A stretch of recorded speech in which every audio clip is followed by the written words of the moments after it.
میں نے آج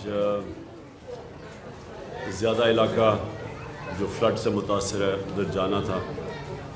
میں نے راجن پور اور ڈی جی خان کا آج پلان بنایا ہوا تھا, لیکن بدقسمتی سے وہاں موسم ٹھیک نہیں تھا تو ہمارا ہیلی کاپٹر ادھر جا نہیں سکا. تو میں نے پھر یہ جو باقی علاقے ہیں, کیونکہ بہت بڑا پاکستان کا علاقہ اس وقت متاثر ہوا ہے فلڈ سے, جو سارا علاقہ دریائے سندھ کے رائٹ ہینڈ پہ ہے, یعنی سجے ہاتھ پہ جو سندھ کا جو سارا علاقہ, جو یہ پہاڑی سلیمان رینج جتنی بھی پہاڑی علاقے ہیں, ان سے جو تیز ان کے اوپر جو بارشیں ہوئی اور جو بڑی تیز سپیڈ پہ چشمے اور یہ نالے آ رہے ہیں, انہوں نے سب سے زیادہ نقصان پہنچایا. اس کا نقصان کا ابھی تک ہم اندازہ لگا رہے ہیں, کیونکہ یہ صورتحال ایسی ہے کہ 2010 جو ایک بہت بڑا دریائے سندھ کے اندر جب فلڈ آیا تھا, وہ بہت بڑا ہم سانیہ سمجھتے تھے, لیکن جو ابھی تک رپورٹس آ رہی ہیں یہ 2010 سے بھی بڑا اس وقت فلڈز کی وجہ سے پاکستان میں سانیہ ہے. اور پھر سے میں کہہ رہا ہوں, یہ سارا علاقہ جو دریائے انڈس کے رائٹ سائڈ پہ ہے, یہ جو پہاڑیوں پہ بارش ہوئی ہے افغانستان میں بھی, اور جو ہمارے سائڈ پہ ان پہاڑیوں پہ جو بارش ہوئی ہے اس سے سارا نقصان ہوا ہے. اس کا جو لانگ ٹرم حل ہے وہ ڈیمز ہیں. پہلے کمپلیٹ کی گومل زام ڈیم, اب یہاں ٹانک زام ڈیم کی فیزیبلٹی بن گئی ہے, شروع ہو گئی ہے, پروونشل گورنمنٹ بنا رہی ہے. اسی طرح پنجاب نے بہت بڑی ڈیم ایک آگے جا کے ڈی جی خان میں, یہی جو پانی نے تباہی مچائی ہے, اس کو ایک بڑی ڈیم بنانے کا پلان تھا ان کا, اور وہ جب سے ہماری حکومت گئی وہ بیچ میں رہ گئی ہے.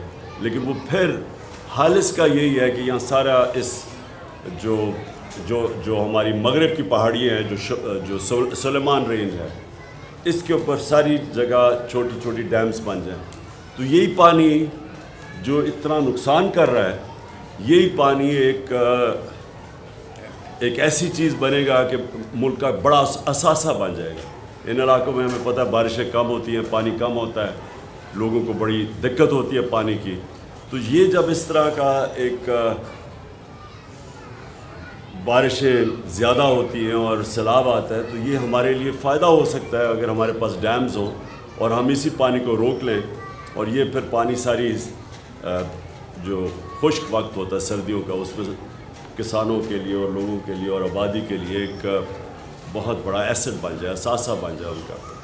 تو یہ تو لانگ ٹرم حل ہے. اور ہم نے جو اپنے دور میں 10 ڈیمز کا پلان کیا ہے, 50 سال کے بعد بڑی ڈیمز بھی بنا رہے ہیں, اور ہمارا جو پائپ لائن میں تھیں, اب پتہ نہیں ان کا کیا سٹیٹس ہے جب سے ہماری حکومت گئی ہے. لیکن میں آج یہ ضرور کہوں گا کہ پاکستان کے لیے ڈیمز بہت ضروری ہیں.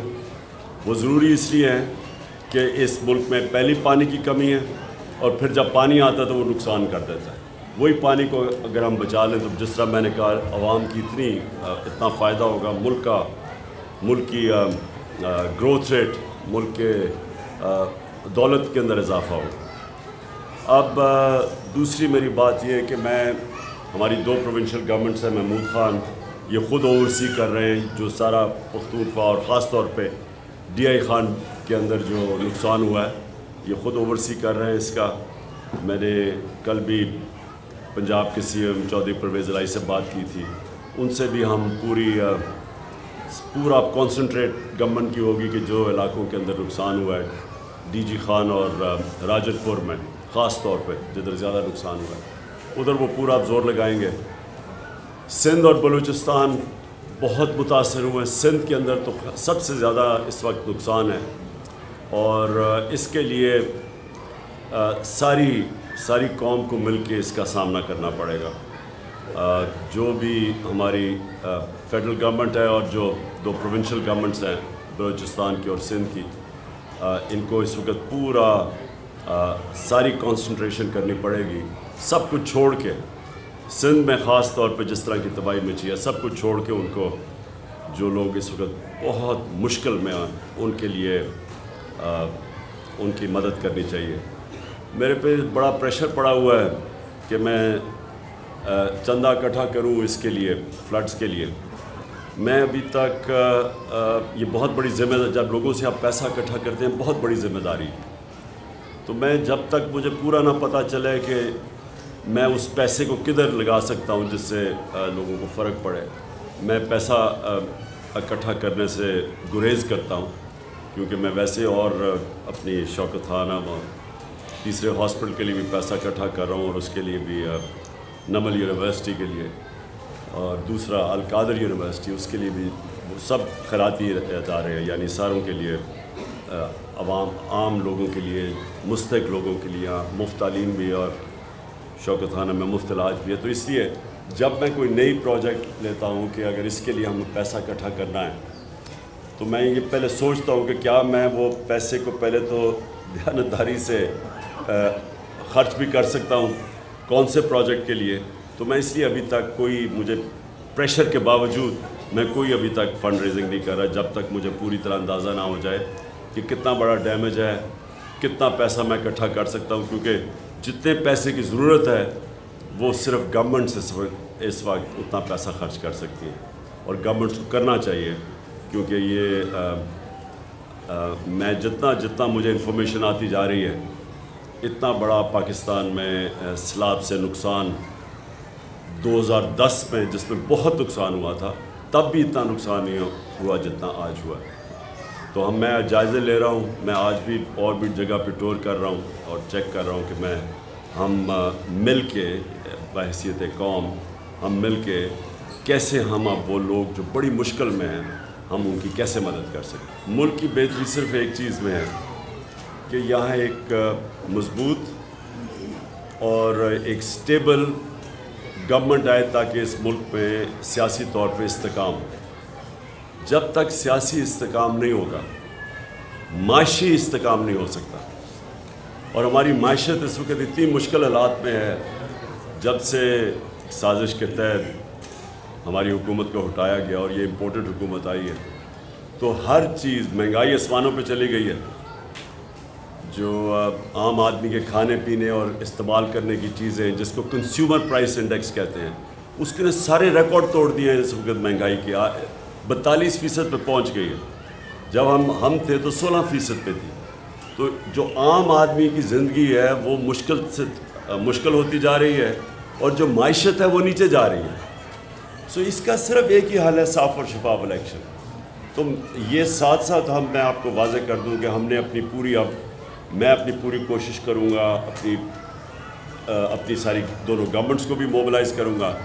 اور میں جو عمران ٹائیگرز ہیں، جو ہمارے جو اس وقت رضاکار ہیں ہمارے، جن کی ضرورت پڑے گی ان سیلاب زدہ علاقوں میں ان کو بھی اب پورا موبلائز کر رہا ہوں. میں بلکہ نئی جوائننگ شروع کر رہا ہوں عمران ٹائیگرز کی، تاکہ ہمارے پاس فورس ہو جو جا کے ان علاقوں میں کام کرے.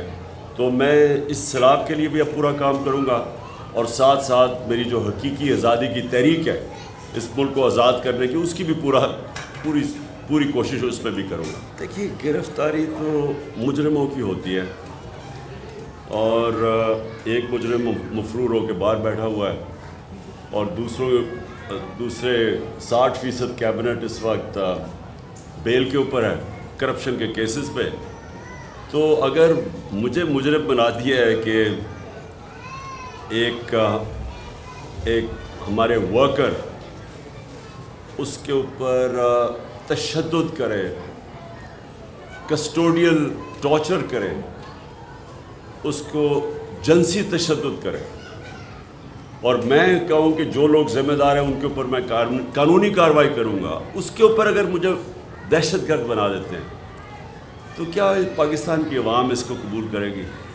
لیکن یہ کوئی بنانا ریپبلک میں بھی اس طرح کا مذاق نہیں ہوتا کہ بجائے لوگ اس وقت سب کو سوچنا چاہیے کہ دنیا میں ہماری بدنامی ہوئی کہ ایک پہلے شہباز گل کو انہوں نے جس طرح کیا اور اغوا کر کے اور پھر اس کے اوپر تشدد کیا، اور دوسرا پھر یہ ایک صحافی جمیل فاروقی، اس سے پھر وہی کیا، وہی ننگا کر کے اس کے اوپر تشدد کیا، اور پھر 2 ہمارے بڑے بڑے صحافی باہر بھاگ گئے ہیں بیچارے. 2 ایک جیل میں اور یہ وہ صحافی ہے جن کی سب سے زیادہ ویورشپ ہے.